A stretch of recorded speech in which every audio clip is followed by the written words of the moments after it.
everybody, it's Marcia from Kansas Misfit, and today I'm going to talk to you about another herb I'm not too fond of, but it does have good properties for it, and it's called ginger.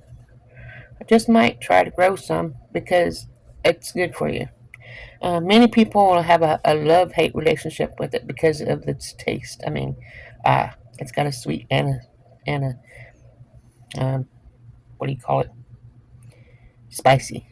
Uh, Mixed, and sometimes that's good. But ginger just don't don't make me happy. Tastes okay on some things, but if you can get past the taste, you're doing good.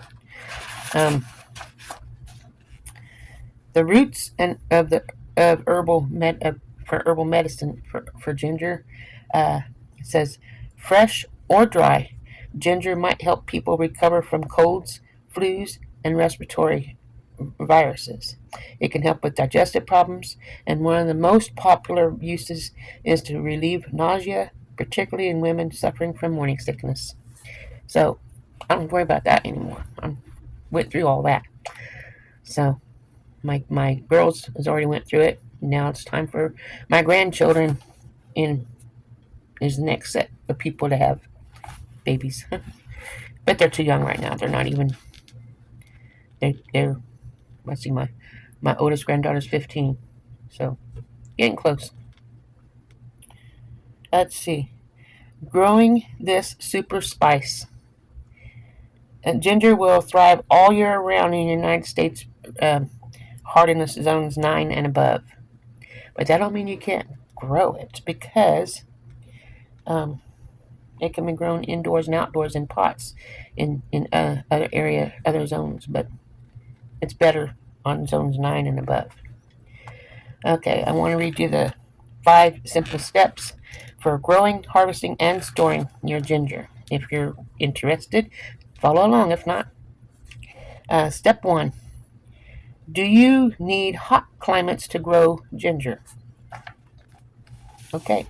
Although ginger grows best in warm, humid climates, those in zones 8 and below can still grow ginger in containers, indoors and outdoors, like I just mentioned.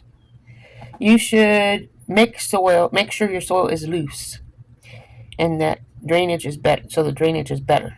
Choose a site where with lots of sunlight, preferably at least 2 to 5 hours of direct sunlight, and is sheltered from the wind.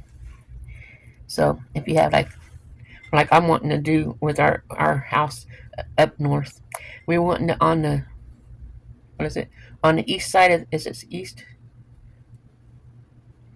on the east side of the house we want to build like a greenhouse out of glass, a glass room, a heat room or sun room. That's what we call it, a sun room. We want to build one at least 10 foot by 10 foot. Our house is 12 foot long, 40 foot long, 12 foot wide. So at least 10 foot by 10 foot, and then the rest of it can be a porch to go in the house. We're still trying to figure out what we're going to do, but it takes money, and we don't want to go in debt because that's not a good deal. So when we get enough money saved or make enough money on the spot, however, then we will purchase what we need and get started making it. So that way I can have my room to grow plants that needs to be in the sun and out of the wind, like ginger and other items, and get things going where I can grow all year round. You want to soak pieces of store-bought ginger in water overnight. Why? Well, this will remove any treatments they have used or been used to stunt the growth. Soak it and get whatever they put on it out. Cut pieces of the rhizome. I probably pronounced it wrong. Into about 1 1/2 inches chunks, little chunks, and then leave them a couple of days so that they can heal, like you do your potatoes when you're going to plant them. Cut the eyes out and then wait for them to scab over. That's what you need to do with the ginger. Wait for it to dry out and scab over. And then in the spring, you can plant each of these 2 to 4 inches in the ground. So it's pretty good, pretty deep in there. And then about 6 inches apart, and then you'll have some be able to grow some ginger. Step 2: from rhizomes to ginger.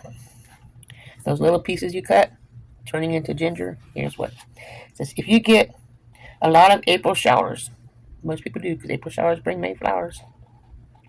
Add compost to each place any nutrients that leach from the soil. So just put it on there. That way you know you've got it. Do not let the soil dry out during the early stages of growth. Once the summer passes and the cooler weather comes, it will be enough to just use a mist over the plants. Over the next 10 months, watch your ginger plant grow to be 2 to 3 feet tall. So it sounds like it takes a while for ginger to grow. You cut it and you put it in the ground. Let's see. Trying to see when you actually put it in the ground. The neck hurts. Next 10 months. So it takes about 2 years before you have ginger. But once you have it, it's pretty big pieces. And if you have each one of those little pieces that you cut, give you one, you're going to have ginger for a long time. You just cut off a piece and use if you want it ground, you can ground it. Or however you want to do it, Okay, step number 3. Harvesting young and mature ginger. How to harvest it. Young ginger roots are harvested from 4 to 6 months after sprouting. So when it starts sprouting, check out the date and mark it on your calendar. Ginger's ready, like 6 months.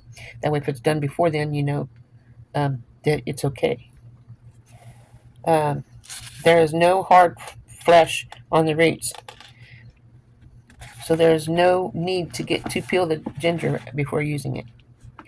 The flavor is also milder, and mature roots are harvested within 10 to 12 months after the plant has blossomed.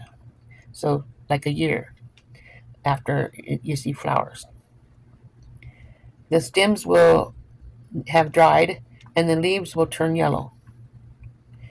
Sounds like fall. The leaves turning yellow. Aside from the more pungent flavor, the hard skin will prevent bruising when preparing the ginger. You have various harvest options. You can harvest a few young roots and leave the rest to mature.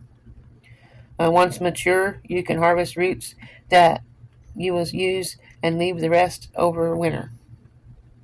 So you take some and then leave the rest, and then take some of those roots and leave the rest throughout the winter. So maybe it's 2 years before that's all done. I'm learning right along with you.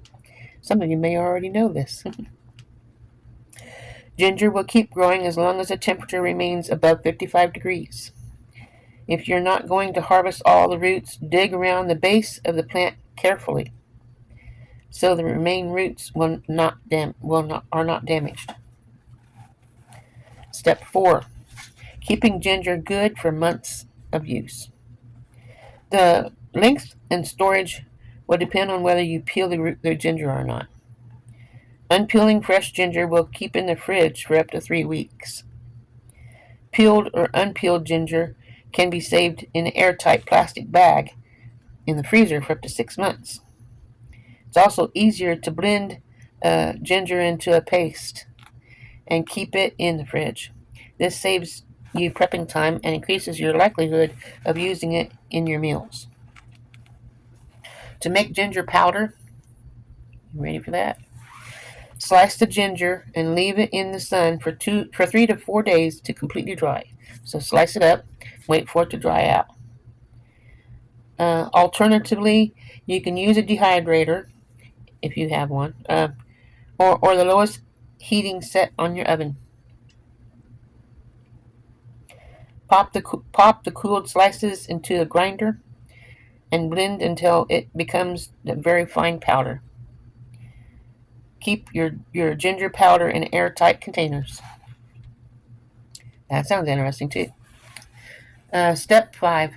Ginger sliced, diced, and sprinkled.